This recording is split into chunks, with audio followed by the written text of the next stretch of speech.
So I come to say bye to a guy who held us together, na ndio sababu niko hapa.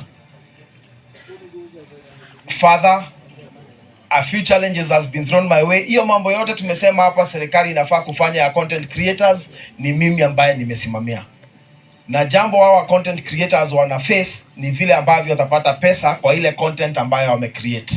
Jambo la kwanza ni monetization, which has been done kwa platform zote isipokuwa TikTok, ile ambayo bado tunaongea nao ili kuhakikisha kwamba kuna monetization. Facebook tangu tuchukue ofisi, Facebook wamekubali, na sasa Facebook inapeana pesa kwa ile content ambayo unaweka. Na yule ambaye sidhani hawa content creators wako na one term. Content creators is a lifetime. Kwa hivyo hawa content creators, kwa hiyo mambo ya Facebook, ule ambaye bado Facebook yake haijakuwa sawa, kuna email address creatives@president.go.ke, tuma pale na tutahakikisha kwamba Facebook yako imeanza kupata content monetization. Jambo la pili, ile DST tax ambayo ni Digital Services Tax tumeshaitoa ili kuhakikisha kwamba wale ambao wanatoa content face ile DST. Kwa hivyo kuna mambo ambayo tumefanya wakati mko hai. Hapo tumepeana challenge na tumepatia Kabugi hapa asimamie tufanye mkutano. You need to create your own circle ambayo tutasupport hao ambao wana support pande nyingine, na sisi wote tuweke pesa kwa ile digital creative circle ili tuhakikisha kwamba mko na pesa ambayo mnatumia kwa sasa. Jambo la mwisho. Jambo la mwisho. Naomba tafadhali. Tusikilizane. Sawa. Hiyo ni sawa. Tumepea wale wengine nafasi waongee. Msikilize. Hiyo ni sawa. Jambo la mwisho. Hii familia kama ambavyo imesemwa ni familia, na nilikuwa hapa jioni. Kuna kwa hii familia kuna msichana ambaye anaitwa Mary Mweni ambaye KK alikuwa anasomesha, na wakati nilikuwa hapa jioni mama yake aliniambia kwamba amemaliza bakery, amemaliza course ya bakery na angependa kufanya hospitality katika university, na nimechukua hiyo jukumu kuhakikisha kwamba atamaliza hiyo masomo yake ya university mpaka mwisho. Jambo la pili, kuna Kafengo, sijui Kafengo kuja tafadhali.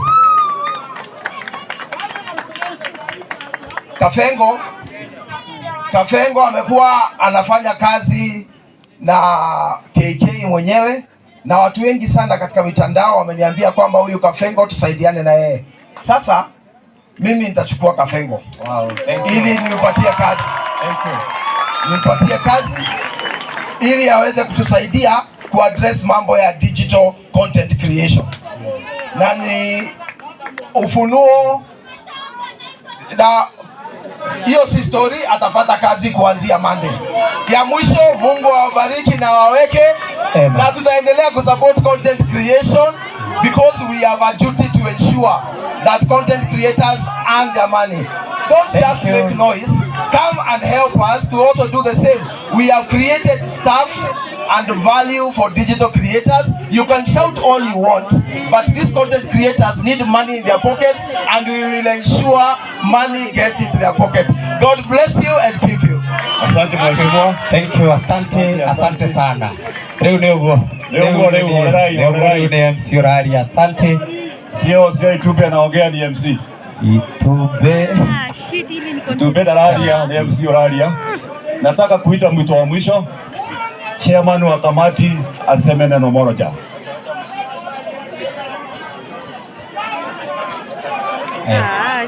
Komiti ya Kiambu, chairman wenu wanapoongea. Haya, tutasalimiana baadaye tafadhali. We are in this time Thank you. Tuko nyuma ya wakati tafadhali. Tutulie kidogo. Wacha tutulie.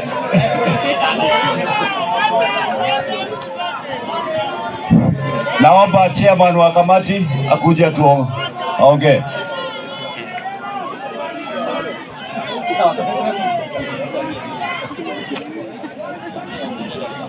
Komiti wakiendelea kuketi chini, nataka kusema neno moja.